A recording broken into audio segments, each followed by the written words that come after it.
Metal Gear Solid. Just saying the words triggers a sense of nostalgia and joy that originates from my early adoption into the gaming world. It's been a good many years since I originally played these games, and with every replay of them, my love for the franchise and their achievements in helping to evolve gaming only grows. Since the announcement of Metal Gear Solid Delta, I've seen little support in favour of its existence and not many voices as to why this could be a good thing for Metal Gear. That got me thinking about all of the people that have never played a Metal Gear Solid, and how this could be the first time that they're doing so. That's why I wanted to make this video, to explain why I think you and everyone that enjoys gaming as a pastime should be excited for Metal Gear Solid Delta Snake Eater.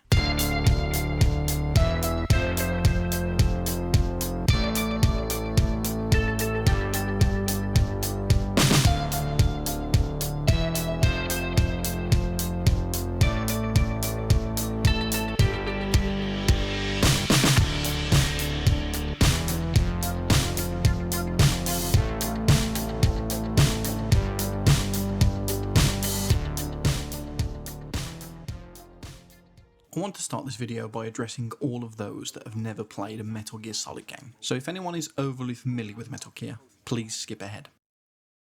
Metal Gear Solid is a somewhat difficult beast to explain and make sure that you do it justice by doing so. Nevertheless, I think it's important that you're aware of what the series has achieved up until this point. Metal Gear as a franchise has been alive since 1987. So this is an IP that does go right back to the early days of gaming. This could quite easily turn into a 2-hour discussion topic all by itself, but I want to focus on why I think as a newcomer you should be aware of what Metal Gear Solid is. Back in the days of PS1, it was extremely rare that a game would place so much of its time and emphasis on the narrative side of the game that you were playing. Metal Gear Solid turned this somewhat on its head by heavily pushing the use of in-game cinematics and lengthy dialogue to reveal the story as it happened that someone paid homage to that of a movie. This is one of the first games that had a cast that managed to all record their lines with the other actors, and thus makes it feel so much more dramatic in its delivery. That's one of the reasons that if you know anything about Metal Gear Solid, you're probably familiar with one of its main protagonists, who is now actually a popular culture icon, Solid Snake. This is Snake. Do you read me, Otacon? Loud and clear, Snake. Kept you waiting, huh? This is one of the first games that succeeded so well in blurring the lines of entertainment for kids and entertainment for everyone where gaming is concerned. I won't go too deep into the story as we will be here for days, but the important point to understand is that this series takes place in an alternate history, and throughout the whole of the franchise, each release of the game has woven a more intricate and expertly crafted story that requires you really pay attention to fully grasp its exploration of cyberpunk, dystopian, political and philosophical themes. In addition to that, it also heavily popularised the idea of stealth mechanics in video games. Up to the point of Metal Gear Solid on the PS1, many games had been as simple as jumping on your enemy or shooting them to progress. Metal Gear Solid promoted the idea of actively avoiding and manoeuvring around your enemy to make it to your desired destination. You wouldn't think it, but I bet there's a good chance you've heard the sound of being found by your enemy in a Metal Gear Solid game. Separate to those achievements, it also made some very specific video game landmarks around breaking the fourth wall and having the player directly involved in some of the gameplay aspects, with the most common example being the boss Psycho Mantis and how he was able to read your memory card and vibrate your controller, and no, I'm not joking. Put your controller on the floor. Now I will move your controller by the power of my will alone.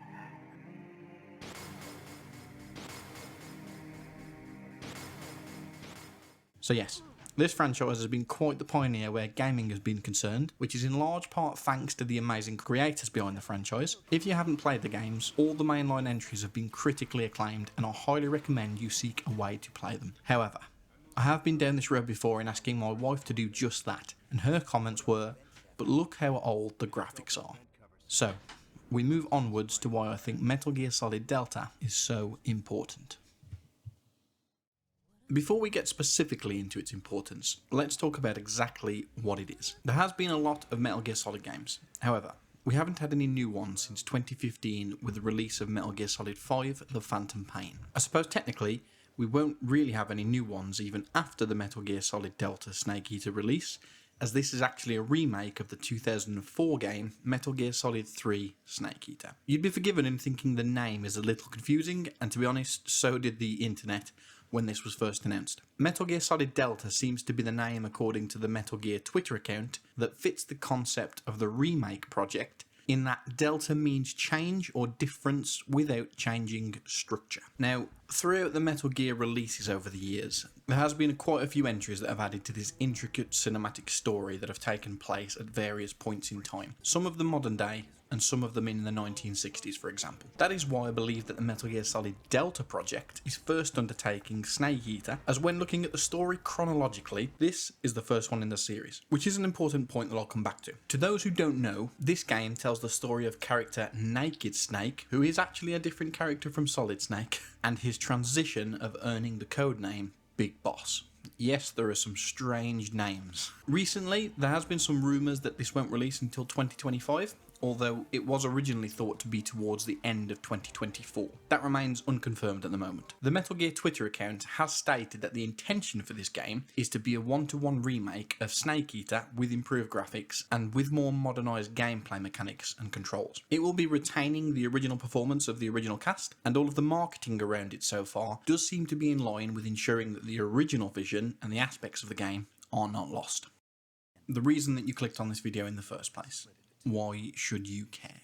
For all those people that have never been able to experience Metal Gear Solid, it's my honest opinion that this is going to act as the perfect gateway to do so, where those people are usually put off by the fact that it's older looking graphics and outdated mechanics and controls. The story and achievements of these games I don't think can be overstated, and there is a reason that you will hear of many of them being considered among the most important and influential pieces of entertainment, let alone games, ever made.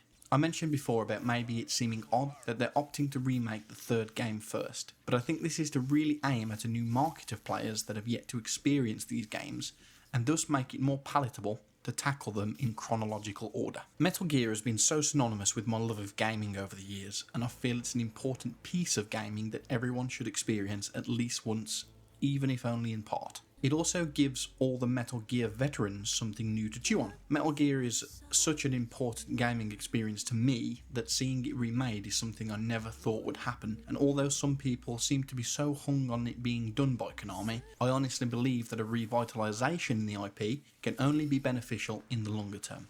It's through an increase in popularity that we might have the potential for additional remakes, newer titles, and maybe even a potential adaptation.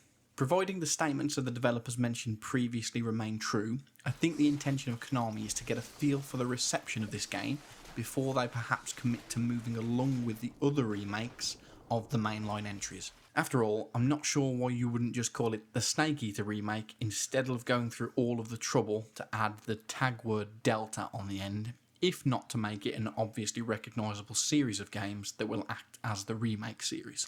The future prospect of me being able to relive these stories and games through a fresh lens is something that greatly excites me, and it's my honest opinion that it should excite you too. For those that haven't played the games at all, I really feel that you shouldn't rob yourself of the experience that they give. The twist and turn throughout the story of these games is so out of this world sometimes that it's kind of hard to believe that that's what they went for. But that's kind of where its charm sits, and why I think it's possibly the best series ever made in gaming.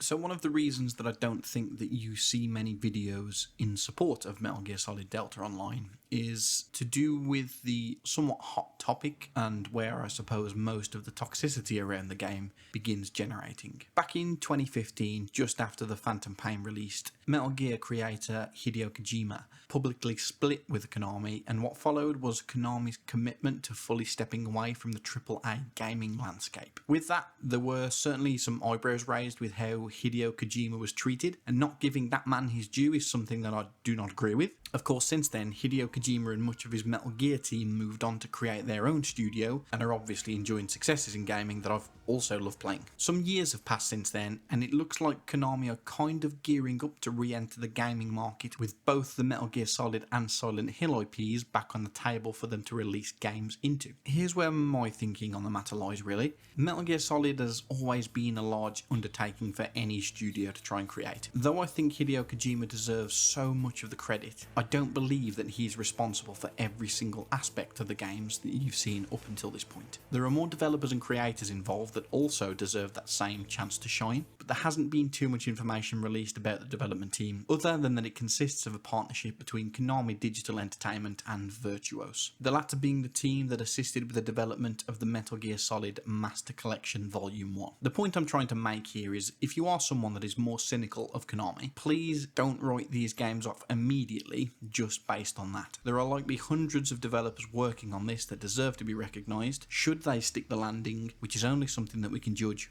once the game releases.